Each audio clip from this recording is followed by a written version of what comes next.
Teacher. Nama saya Immanuel Maulana Simanjuntak, kelas 10 TKJ, Mapel Seni Budaya. Rumah adatnya Cokro, Sekolah SMK Tunas Muda Berkarya. Nama rumah adat Cokro berasal dari Tanjung Loro yang berarti dua gunung atau coklo. Hal ini identik dengan bentuk atap rumah coklo yang menyerupai kenampakan dua gunung. Rumah coklo memiliki beberapa ruangan seperti bedapa atau pendopo, peringgitan, dan rumah dalam atau rumah necoro. Yang unik yang jadi ciri khas rumah adat Jawa Tengah ini adalah adanya 4 tiang di bagian tengah yang disebut sukoguru. Meski terlihat sederhana, rumah coklo dulunya hanya memiliki oleh kalangan priayi atau bangsawan karena materialnya yang mahal dan waktu pembuatannya yang memakan waktu lama. Makanan lumping Semarang dari Jawa Tengah ini gambarannya ya kawan-kawan. Langkah pertama yang harus kamu lakukan adalah menyiapkan bahan-bahan yang diperlukan untuk membuat lumpia Semarang. Bahan-bahan yang diperlukan antara lain yang pertama 1/4 rebung muda. Jika kamu kesulitan mendapatkan rebung, kamu bisa menggantinya dengan bengkoang. Yang kedua 1 sendok makan filet ayam cincang halus. Yang ketiga kulit lumpia yang sudah jadi. Yang keempat 1 sendok makan saus tiram. Yang kelima 2 sendok makan kecap manis. Yang keenam 2 buah telur ayam. Yang ketujuh minyak untuk menumis. Selain itu kamu harus menyiapkan juga bahan untuk bumbu halus berupa pertama 1 sendok makan lada. Yang kedua 1,5 sendok makan ketumbar. Yang ketiga 10 siung bawang merah. Yang keempat 5 siung bawang putih. Yang kelima 1 buah bawang bombay cincang halus. Rebus rebung hingga sedikit melunak. Ini guys gambarnya. Rebus rebung hingga sedikit melunak. Kemudian rebung yang sudah dikupas dan dicuci bersih direbus di dalam panci hingga teksturnya sedikit melunak. Terkadang kita kesulitan untuk merebus rebung karena apabila salah dalam memasaknya, rebung bisa terasa pahit bahkan berbau tidak enak. Agar hal tersebut tidak terjadi, kamu bisa merendam rebung yang masih mentah menggunakan larutan garam selama 3 menit. Setelah itu cuci bersih dan rebus rebungnya. Lalu setelah rebung sudah matang, kamu bisa menumiskan dan cucinya lagi. Rebung pun siap untuk diolah menjadi isian lumpia. Tumis bumbu dan masukkan rebung, ayam, serta telur.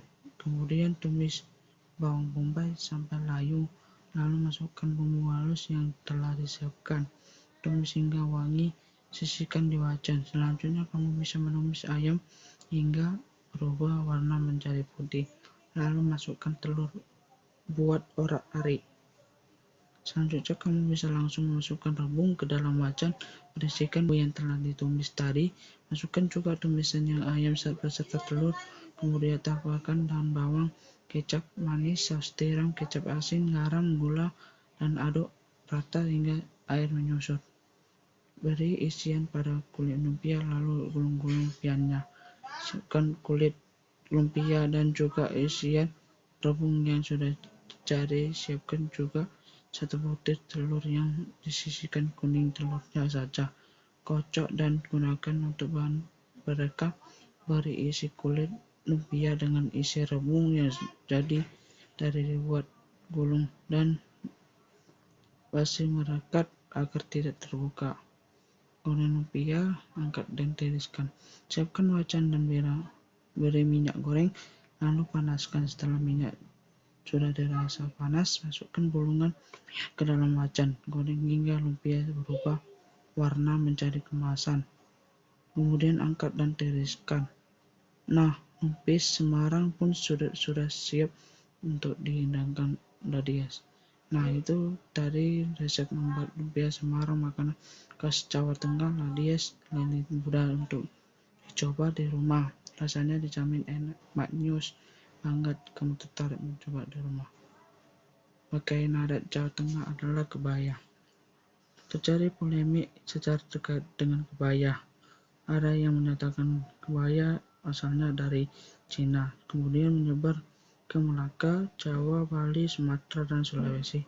Setelah mengalami akulturasi yang berlangsung selama akhirnya pakaian itu diterima di budaya dan norma setempat. Ini alat musik Jawa Tengah adalah bonang. Bonang adalah alat musik pukul yang terbuat dari logam-logam seperti kuningan, perunggu, atau besi. Cara memakainya, bonang dipukul menggunakan pemukul khusus yang terbuat dari kayu yang dilapisi dengan kain atau karet. Ada dua jenis bonang. Yang pertama adalah bonang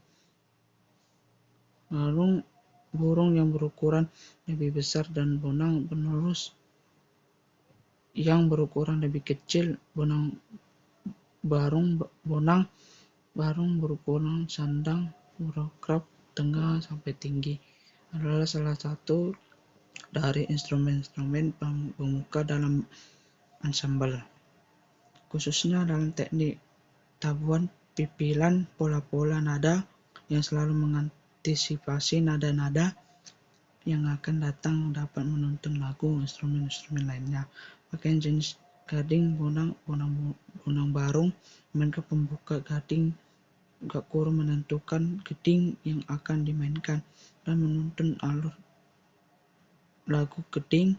Pada teknik tabuhan imbal-imbalan, bonang barung tidak berfungsi sebagai lagu penuntun. Ia membentuk pola-pola lagu jalin-menjalin dengan bonang penerus dan pada aksen penting. Bonang boleh membuat sekaran lagu-lagu hiasan, biasanya diakhiri kalimat lagu. Bonang penerus adalah bonang yang paling kecil, beroktav tinggi. Pada teknik tabuhan pipilan, bonang penerus berkecepatan 2 kali lipat daripada bonang burung. Walaupun mengantisipasi nada-nada balungan, bonang penerus tidak berfungsi sebagai lagu tuntunan karena kecepatan dan ketinggian wilayah nadanya. Dalam teknik tabuhan imbal-imbalan kerjasama dengan bonang barung, bonang penerus memainkan pola-pola lagu jalin-menjalin. Bonang penerus cara memainkan yaitu sama persis dengan bonang barung. Bonang penerus hanya tinggal mengikuti kemana alur lagu dari bonang barung. Tarian adat Jawa Tengah dari tari Bambangan Cakil. Ini gambarnya. Busana yang digunakan dalam pertunjukan tari Bambangan Cakil umumnya busana wayang orang dan selaras riasan wajah. Jika Bambangan dilaras sebagai ksatria yang rupawan, sedangkan raksasa dilukiskan memiliki riasan yang seram dan gahar.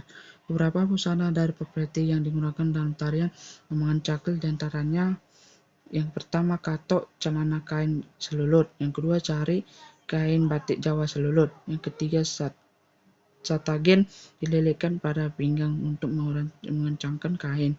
Keempat campur, selendang sempit dan panjang yang umumnya berwarna kuning dan merah. Yang kelima sumping, aksesori telinga dan berbentuk sayap seperti sayap burung. Yang keenam gembala kumis palsu. Yang ketujuh gimbalan rambut tebal dan panjang, ciri khas seorang raksasa atau tokoh wayang yang berbadan besar. Ke-8 kuku pencaka, kuku panjang dan runcing seperti pisau. Yang 9 peraba, lengkungan segitigi yang biasa digunakan Raden Gatot Kaca. Yang 10 edong, senjata panah. Yang 11 kalung dari manik-manik. Yang 12 selat bau, aksesori berupa gelang di lengan. Yang 13 simbar dada, aksesori berupa bulu dada untuk menampilkan kesan gagah. Sekian presentasi saya, terima kasih.